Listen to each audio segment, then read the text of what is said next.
महाराज पट्टाभिरामन का दरबार, दिन का समय। महाराज पट्टाभिरामन का दरबार लगा है।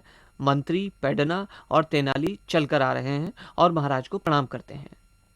महाराज पट्टाभिरामन की जय हो, सम्राट चिरायु हो। आप दोनों महानुभाव का हमारे राज्य में स्वागत है। शुक्रिया महाराज। तेनालीरामा, आपके बुद्धि बल और चतुराई के बड़े चर्चे सुने हैं हमने।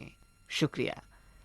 हमारी एक पहेली का हल ढूंढो तो जाने। कैसी पहेली प्रजापति? मंत्री जी। जी महाराज। मंत्री एक कदम आगे बढ़ता है और अपने हाथ में लिपटा हुआ चित्र खोल देता है। नदी के इस पार किनारे पर एक आदमी के पास में 3 चीजें हैं। एक बकरी, घास का गट्ठर और एक शेर। बकरी, घास का गट्ठर और एक शेर। ये आदमी तीनों को नाव से उस पार ले जाना चाहता है। ठीक है, मगर एक समस्या है। कौन सी हुजूर? नाव में एक चक्कर में वो तीनों में से एक ही चीज को ले जा सकता है।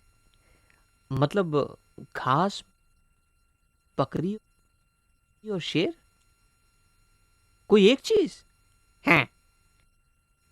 इसमें क्या बड़ी बात है, एक एक करके ले जाएगा।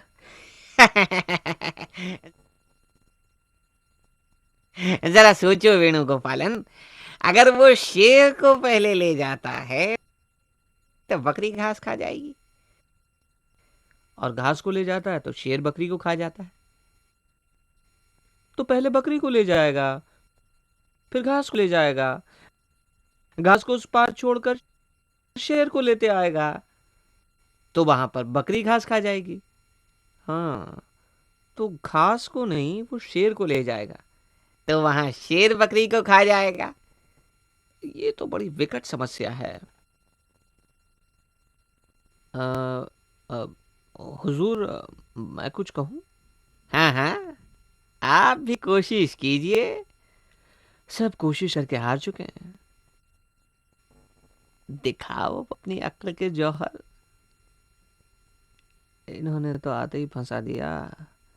अब मेरे ख्याल से वो पहले बकरी को ले जाएगा महाराज। फिर फिर वो बकरी को दूसरे किनारे पर।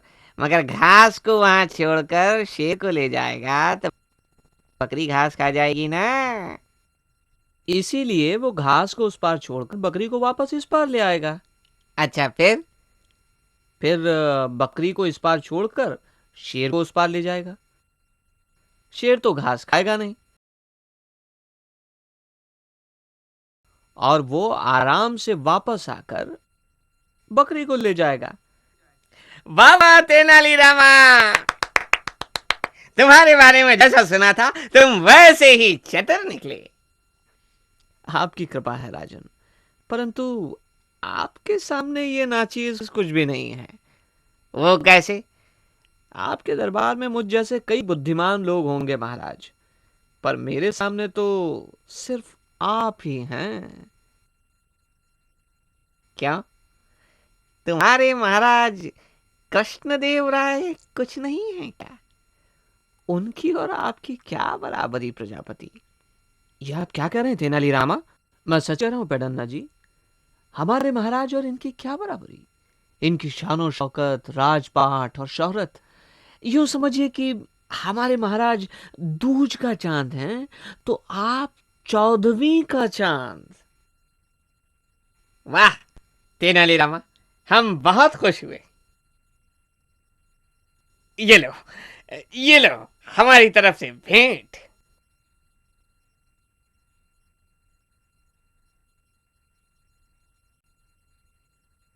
सीन नंबर 3, दिन का समय। तेनाली और पेडन्ना घोड़े पर जा रहे हैं। हमारे महाराज जिनका हम नमक खाते हैं, उन्हें दूज का चांद कहा, और राजा पट्टाभिरामन को 14वीं का चांद। ये आपने अच्छा नहीं किया तेनालीरामा। क्या ये बात हमें पसंद नहीं आई? अरे जिन्हें कहा उन्हें तो पसंद आई ना। ये देखिए इनाम, मेरा ये हार।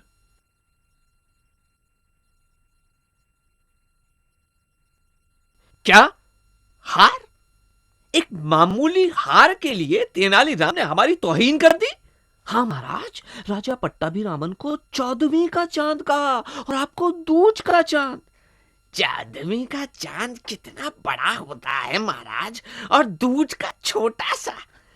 ये तो सरासर आपका अपमान है महाराज। तेनाली को इस अपमान की सजा मिलनी ही चाहिए। कहो तो काट के रख दूं महाराज। खामोश! तेनालीराम को फौरन दरबार में हाजिर होने का आदेश भेजो। जी महाराज। Scene number 5। तेनाली का घर, दिन का समय। तेनाली पद्मा को हार दिखा रहा है। ये देखो, जरा तारीफ के बदले राजा पट्टाभिरामन ने ये हार इनाम में दिया है। मेरे पिताजी ने भी तो हमारी शादी में आपको हार दिया था। आपने मेरी तो कभी तारीफ नहीं की। अरे तो अभी कर देता हूँ। अब तुम्हारा चेहरा जैसे 14वीं का चांद, तुम्हारी आंखें जैसे गहरी झील। तुम मुस्कुराते हो तो लगता है फूल झड़ते हैं पद्मा। और हाँ, और अब ज्यादा झूठ मत बुलवाओ, चुपचाप खाना लगाओ, चलो। तभी एक सिपाही आता है। प्रणाम तेनाली जी, महाराज ने आपको याद किया है।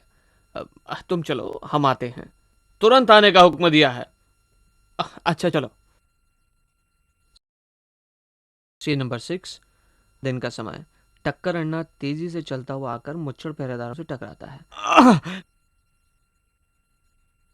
कितनी बार कहा है मोटे, देख कर चला करो। देख कर चलूंगा तो मुझे टक्कर अन्ना कौन कहेगा? धीरे तो चल सकते हो। क्या कहने मेरी नाक के, दूर से ही सूंघ लेता हूँ। अरे जल्दी से तेनाली को खबर देनी है।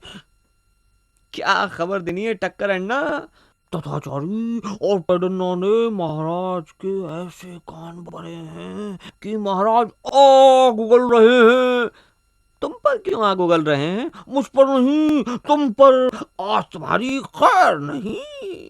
मेरी तो कभी खैर नहीं रहती अन्ना। दरबार में ऐसे रहता हूँ जैसे 32 दांतों के बीच में जुबान। जुबान यहाँ नहीं, महाराज के सामने खोलो, मगर जुबान संभाल के।